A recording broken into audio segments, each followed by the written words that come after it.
Welcome to another episode of the Strength Log. My name is Philip Wildenstam. I'm a certified nutrition coach and a co-founder of Strength Log. And I'm Daniel Richter, CEO of Strength Log and a certified personal trainer. Let's build some muscle 70s style. Let's do it. I'm pre-exhausted because tomorrow we're meeting up the whole company. So I feel pre-exhausted. Yeah, working out before your workout. Yeah. That's next level. Yeah, so pre-exhaust training. That's the topic of today. Do you have any experience with this? I have a lot of experience with this, and I've also read a lot of articles about it during the years, studies and such. And I just want to add that there's other reasons to do some pre-exhaustion training that hasn't to do with is it optimal? Is it the best strategy? For me, with my cranky knees, I love doing some pre-exhaustion leg extensions and seated leg curls before I move on to squats or leg press, a heavier compound exercise, because it's an extended warm-up that also gives some muscle building effect. That's a good point. But we need to get the horse before the cart and talk about what is pre-exhaust training. So basically, it is to work the target muscle of that session or your prioritized muscle or whatever in isolation first, and then you do a compound exercise involving the target muscle. So a common example is to do leg extensions, which only hit your quadriceps before doing squats. And this is basically the reverse of what we usually recommend, and in most cases recommend for how people should structure their workouts. It is, but it's also a common technique among especially bodybuilders. Yeah, see it maybe. A lot. Fairly. I remember watching old Kai Green workouts videos a decade plus, and there were a lot of pre-exhaustion in those videos. Yeah, but you also have that thing that a lot of old school bodybuilders, they didn't warm up properly in the compound exercises. Instead of starting their squatting session with an empty bar and then 1 plate, 2 plate, etc., they started with 3 or 4 plates. So of course they need to do something else to warm up beforehand. There's another confounder it just as well. Doesn't feel good if I don't do this before, man. Strange. Weird. Really. I would still claim that the biggest confounder, when you look at the professional Mr. Olympia bodybuilder and how they train, it's all the steroids they are taking. They are quite a big confounder when it comes to how much does the way they train actually matter compared to the huge doses of testosterone and other stuff. Sure. So anyway, pre-exhaust training was popularized in the 70s by a gym owner, inventor, trainer, hobby bodybuilder named Arthur Jones. And he, as so often is the case with this kind of training methods, he claims that he's not the originator of it. He refers to those who came before him. So that's a funny thing which you see pretty much all the time in this field.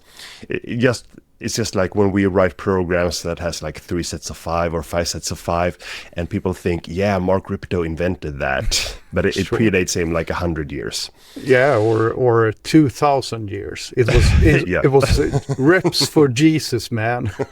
So anyway, we're going to talk about the study today in which they compared pre-exhaust training with a variant of more traditional training.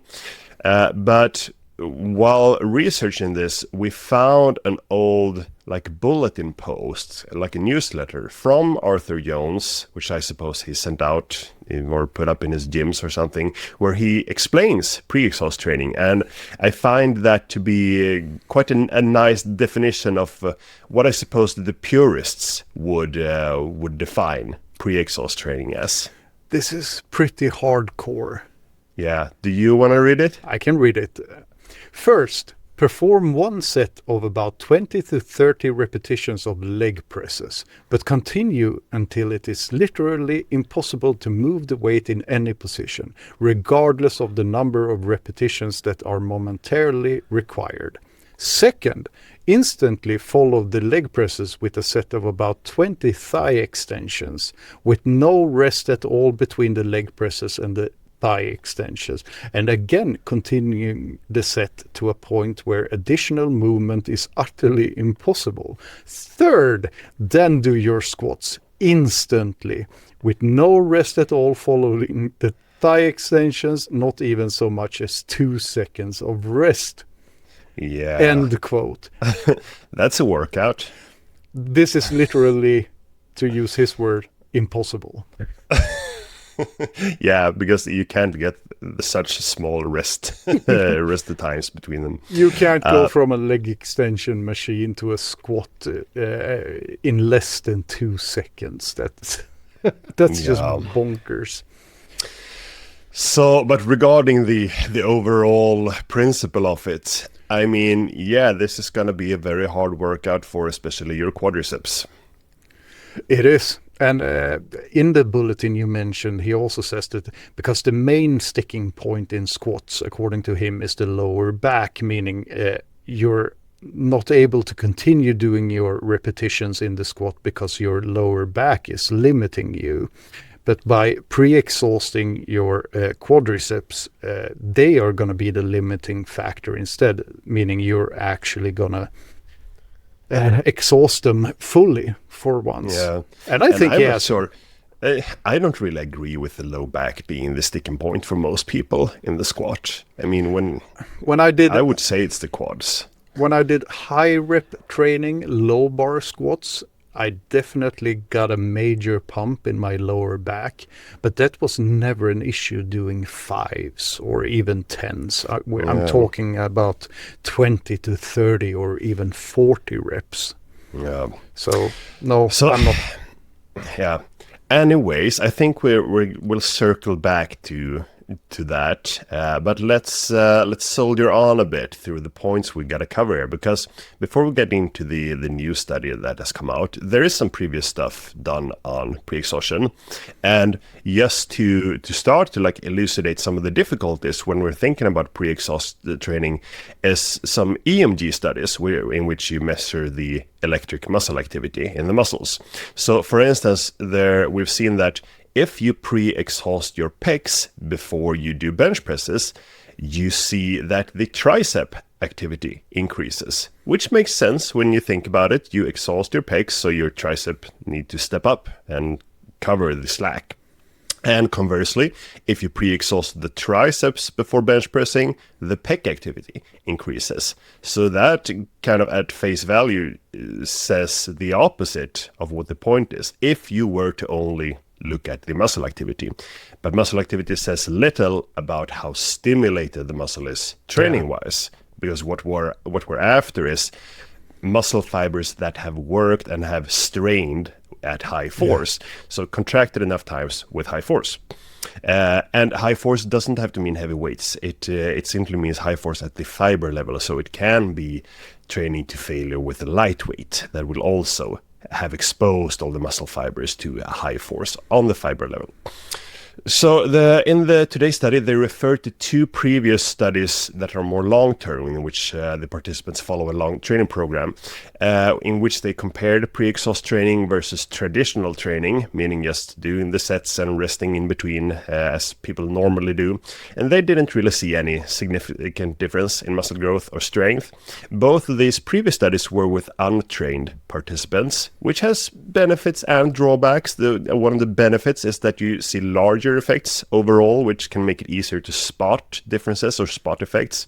A drawback could be that, well, maybe both groups just maxed out their muscle growth. So even if something were more beneficial, even the lesser option was still good enough to max out the growth. Yeah.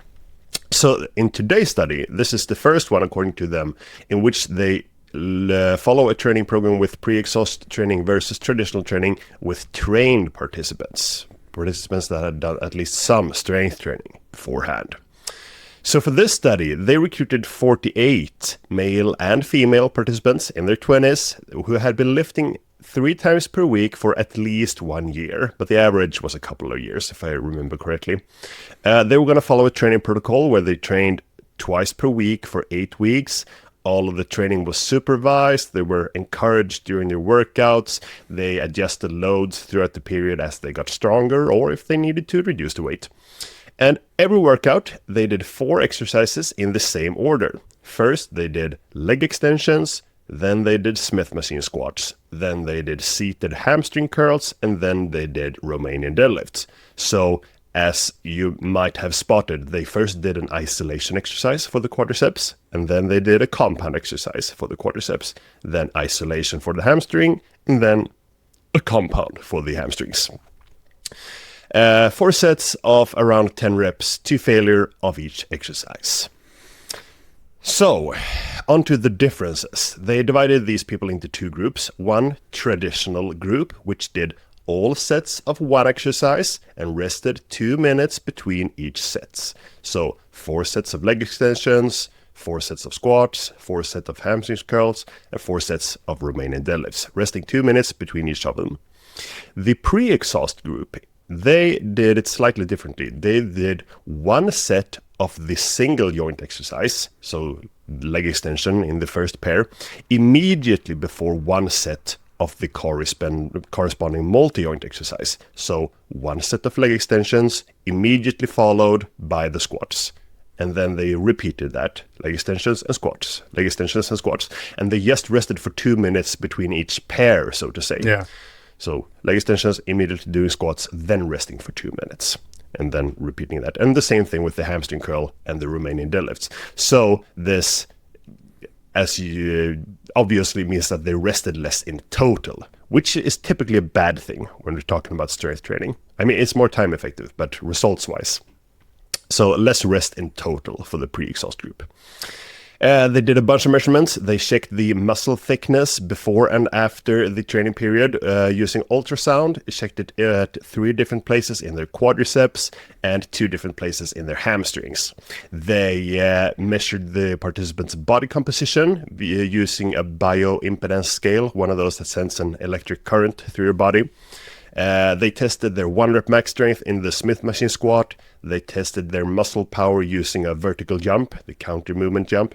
And they did max reps of leg extensions at 60% of their starting body weight to test muscle endurance. So those were the tests that the participants did. Alrighty. Fast forward 8 weeks to see what happened. Most of the participants completed the study, 41, so 7 dropouts. If we begin looking at just the total training volume, meaning how many kilos did they lift in total if you multiply the weights with the reps and the sets over all the workouts, we see that the traditional training group, they lifted 30% more total weight over the 8 weeks than the pre-exhaust training group did. And when I saw this, I immediately thought, okay, I'm gonna see greater muscle growth in this group. That was my first reaction. Seeing a higher training volume is expected when you get more rest. That's typically the effect. And also the topic of next week's episode. We're going to talk a lot more about that in that one. But the pre-exhaust groups, their workouts, they were a third shorter. The traditional groups workouts, they took 41 minutes on average, but the pre-exhaust groups workouts took 26 minutes. So cutting that rest out made a big difference. Now, on to the results. For muscle thickness, and for strength gains, and for jumping height, and for max reps in leg extensions, the groups almost had identical gains. I'm disappointed. Very similar. Both groups got a little bit stronger. They grew the quads and hams a bit. They increased their max reps. Almost no gains in the jumping. So small to moderate results, which is kind of expected for trained participants. The authors of the study write that it was a slight lean towards the traditional group seeing better results, but I don't really see that for these numbers. The only instance where I do see it is the body composition measurements, which used bioimpedance scales, which are a bit of a blunt instrument to do it. But anyways, where they saw that the traditional group lost some fat, about 2 pounds, and gained, 1 pound of fat, and gained 5 pounds of fat-free mass. Whereas the pre-exhaust group, they didn't see any fat-free mass gain, but they did gain a slight bit of body fat. But no significant differences. So the main, the most important result here would be the quads and the hamstrings measurements, which were direct measurements. And they did see similar gains in quads and hams for 2/3 of the time. Yay, pre-exhaust group, or yay, not resting as much and just getting the same results. I would have loved to see the traditional group doing the heavier movement, the Smith machine squat, before they did the leg extension. Yeah, but then you introduce another variable. Absolutely, but I would say that's more the traditional way of doing it. Yeah. But that's just a nitpicking here. Yeah. So what I'm thinking here is that, both groups, they got the same gains in quads and hamstrings. But what about the growth in the glutes and the adductors and the lower back, which are also worked in the squat and the Romanian deadlift? Did the pre-exhaustion sacrifice growth in these muscles because they couldn't work as hard when the quads and hamstrings were already a bit tired? And does that have something to do with the greater fat-free mass gains indicated by the bioimpedance? Yeah, who knows? I wouldn't be surprised. And also, 8 weeks isn't that long when you're talking about people that have been training for a few years, and being able to have 30% higher training volume over a year, over 2 years. I think it adds up. Might do. Yeah, 8 weeks is, we mostly talk about studies on beginners, and 8 weeks is often fine in beginners, depending on what you're looking at. But for training people, it's a bit on the low side. Not depending on how well trained you already are. 8 weeks is nothing. If you're super fit already, you don't even expect to see any measurable results in just 2 months. That's just the way it goes. You start counting your results on a yearly basis after a few years instead. I think I gained a few pounds of muscle this last year. That's great. So anyway, these results, I kind of throw them in the pile of do kind of what you want as long as you train hard. You'll get decent results, whatever you do. Another aspect is the pre-exhaust group. They were probably really, really exhausted from these workouts. They had researchers encouraging them during the workouts. We see this time and time again, that having a couple of researchers pushing you on in the gym, that's like the optimal training program. You should expect to see better results when you're in a study. And doing this in real life, at least for my personality, this would just make training really suck. I would hate going to the gym. I don't like it either. I could maybe do something like this for a short stint every year.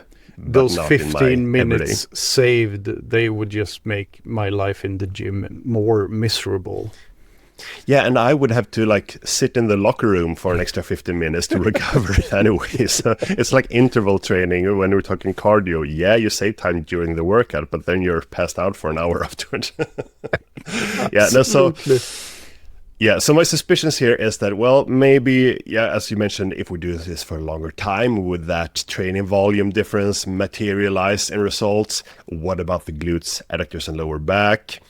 And yeah, like the big rocks here for training is that do enough quality work for every muscle, get close enough to failure if you're into bodybuilding and want to grow muscle, and get decent rest time is a good idea. So if I were to change this into a training program for the general public, I would do first, like you mentioned, put the compound exercises first. I would probably put both of them first. So first squats, then Romanian deadlifts, and then the two single joint exercises. Yeah, me too. And if I wanted to save time, I would look into alternating them. You could alternate squats with Romanian deadlifts, keep the rest periods the same to get 4 minutes of rest in between them. And you could alternate leg extensions and hamstring curls. If you don't like alternating the compound lifts, well, do them in isolation with straight sets and 2 minutes of rest in between, or however you want to do it, and then just alternate the two isolation exercises to save time that way. And as mentioned, that is the topic of next week's episodes, where they compare, well, once again, traditional training with alternating sets. Yeah, I really look forward to that topic. I have some opinions. Yeah. But before we leave the topic of pre-exhaust training, when is it a good idea? You mentioned getting extra warm.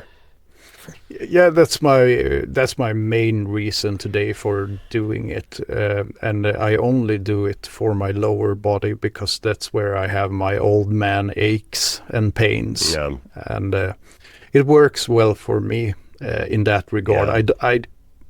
I'm not as concerned with optimal these days as I used to be. I'm just happy if I get my workouts in, and don't try to focus too much. And that is valuing optimal in a way, because if you were to change the programming to something you don't want to do, then you would probably train less. And so optimal can mean different things. Yeah. At least that's my excuse for training like how I do.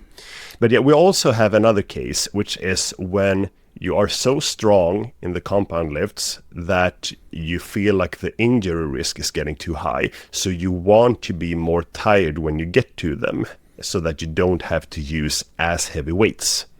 That's valid.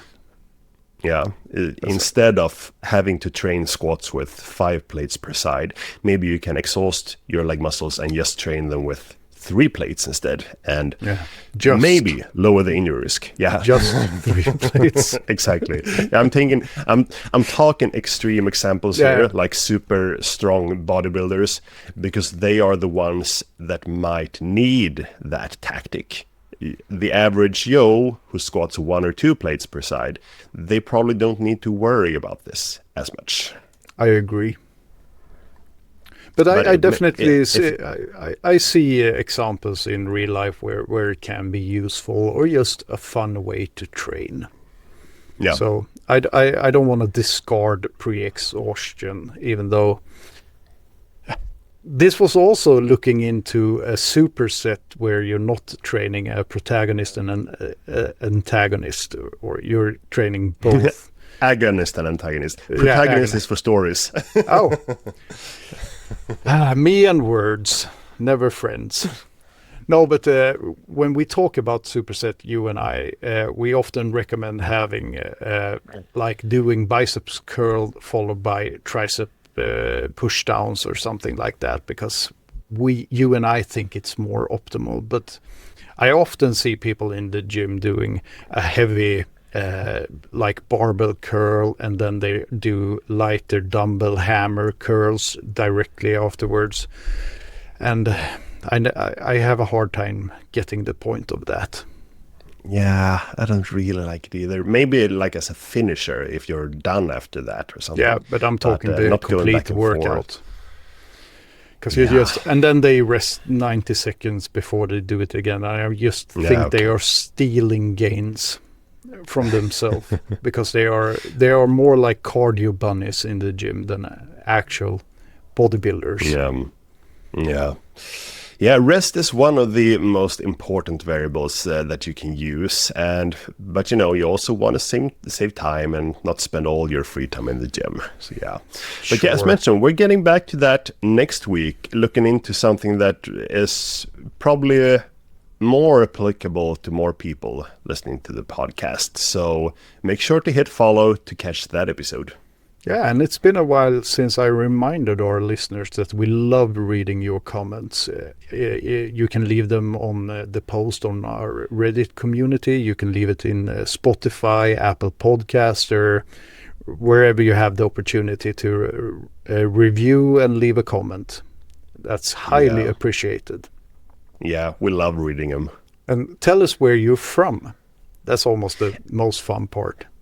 Yeah. Hey, we got an email from a app user in Hawaii the other day. Oh, man. Yeah, that was cool. I've been seeing for a few years that we have some users in Hawaii, but we've never heard from one before. So, hi, shout out to Hawaii. Aloha, I think is the... Yeah, that's how the user started the email. Aloha. Ah, that was cool. I'm wearing my Hawaii shirt as a special shout out.